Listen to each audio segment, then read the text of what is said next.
के कराऊँ जी महलिया त जगमग करेला हो।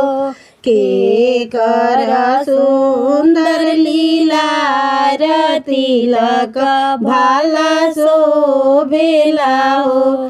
के करा सुंदर लीला तिलक भाला शोभेला हो। दशरथ के ऊँची महलिया त जगमग करेला हो।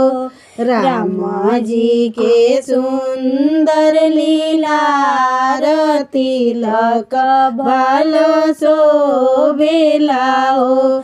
राम जी के सुंदर लीला तिलक भाला शोभेला हो। जनकपुर से आइले तिलक हरू त तिलक चढ़ावले हो। जनकपुर से आइले तिलक हरू त तिलक चढ़ावले हो।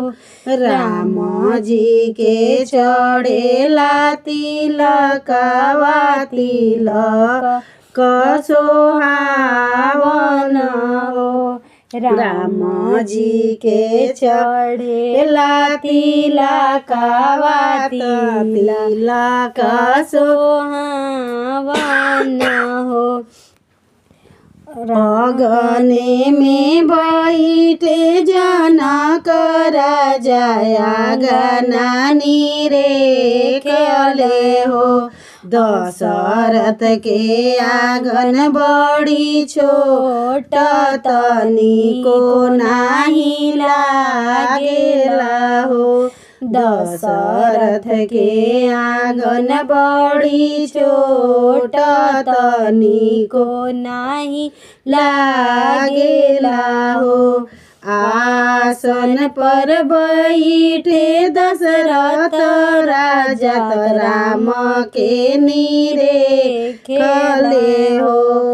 आसन पर बैठे दशरथ राजा त राम के निरेखले हो। राम के तिलक अइले थोर तनिको नाही लागेला हो। राम के तिलक अइले थोर तनिको नाही लागेला हो।